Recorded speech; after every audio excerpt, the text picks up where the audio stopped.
తండ్రి బండి సంజయ్తో చివరిగా ఏం మాట్లాడాడో ఒకసారి ఆయన మాటల్లోనే విందాం.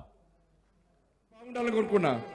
ఇలా మీకోసం ఆలోచించి, మీరే మీ మనిషి ఆలోచించి, మీ కుటుంబ వ్యక్తికి ఆలోచించి, నా కొడుకుకు టైం ఇవ్వలేదన్నా, నా కొడుకుతో మాట్లాడలేదన్నా. ఇవాళ అదే నా కొడుకుడు ఒక క్రిమినల్ లెక్క సమాజంలో చూపెట్టే ప్రయత్నం చేస్తే ఒక తండ్రిగా ఎట్లా భరిస్తారో ఒక్కసారి ఆలోచించురన్నా. నా కొడుకు నేనేం తప్పు చేయలేనా? మేము ఫ్రెండ్స్ ఉన్నానా? మేము తప్పు చేయలే, కలిసి ఉన్నాం, ఇలా విడిపోయినాం. నేను ఏ తప్పు చేయలే, నిజాయితీగా బయటికి వస్తా అని చెప్పి ఇలా నా కొడుకు ఎప్పటికన్నా నేను సమర్థిస్తలేనన్నా. తప్పు ఎవడు చేస్తా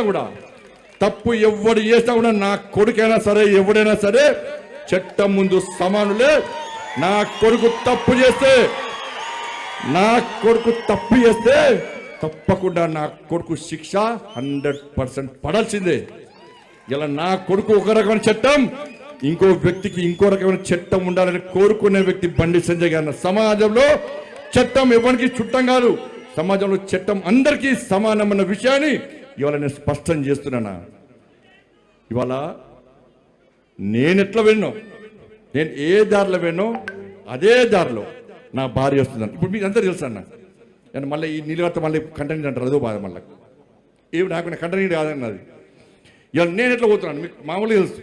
నేను ఏ దారిలో పోతున్నానో నా భార్య కూడా నా దారిలో వచ్చిందన్న. మీకు మా భార్య ఉద్యోగం చేస్తుంది బ్యాంకులో ఉద్యోగం చేస్తే నేను అడిగిన ఎందుకు లీవ్ పెట్టినామమ్మా అని అడిగిన. నేను బ్యాంకు పోతే నా బ్యాంకు కస్టమర్ కడుకోమని కార్యకర్తలు బ్యాంక్ వస్తారు అన్నది. ఏదో సమస్య కోసం వస్తారు. అన్న అక్క వదిన ఇవాళ సంజయ్కి చెప్పన్నా, ఏదో పని చేస్తే బ్యాంకులు బాగా డిస్టర్బ్ అవుతుందని చెప్పి లాస్ట్కు లీవ్ పెట్టి ఇంట్లో కూర్చుంది అన్న. ఇలా కార్యకర్తలు అందరూ నాకంటే ఎక్కువ కోసం పనిచేసిన మీరందరూ బాగుండాలని కోరుకున్నా. రైట్, మాట్లాడిన మాటలు మనం విన్నాం. మొదటగా ఏమన్నాడు, మీ అందరి కోసమే నేను బయటకు వచ్చాను, మీ అందరి కోసమే నేను పనిచేస్తున్నాను, నా కొడుకుతో మాట్లాడడానికి కూడా నాకు టైం దొరకట్లేదు అంటూ మొదటగా అన్నాడు. దాని తర్వాత ఏమన్నాడు, నా కొడుకు ఏం చెప్తున్నాడు, నా కొడుకు మేము ఇద్దరం జస్ట్ ఫ్రెండ్స్ మాత్రమే కానీ ఇప్పుడు విడిపోయామని అన్నాడు. నాకేం తెలియదు, నేనేం తప్పు చేయలేదని తన కొడుకు చెప్పాడు. ఒకసారి తన కొడుకు ఏం మాట్లాడాడో, తన కొడుకు గురించి బండి సంజయ్ ఒక్క నిమిషంలోనే మాట మార్చాడు. ఒక్కసారి ఆయన మొదట ఏం మాట్లాడాడు, తర్వాత ఏం మాట్లాడాడు, ఒక్కసారి బండి సంజయ్ మాటల్లోనే విందాం. మేము ఫ్రెండ్స్ ఉన్నానా, మేము తప్పు చేయలే, కలిసి ఉన్నాం, ఇలా విడిపోయినాం.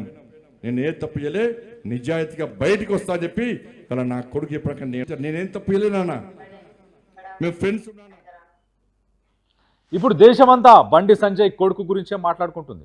ఏకంగా సెంట్రల్ మినిస్టర్ కొడుకు పైన పోక్సో కేసు నమోదు కావడం చర్చనీయాంశంగా మారిపోయింది. ఈ కేసులో బండి భగీరథ్ను ఇవాళ విచారణకు హాజరు కావాలని పోలీసులు నోటీసులు ఇచ్చారు. అయితే విచారణకు బండి కొడుకు అటెండ్ అవుతాడా లేదా అనే దానిపై సస్పెన్స్ అయితే ఉంది. కేసును చాలా సీరియస్గా తెలంగాణ ప్రభుత్వం తీసుకుందా. విచారణకు కూకట్పల్లి డీసీపీ రితిరాజు నేతృత్వంలో ఒక సిట్ని కూడా ఏర్పాటు చేసింది. విచారణకు రావాలని భగీరథ్కు సిట్ నోటీసులు ఇచ్చింది.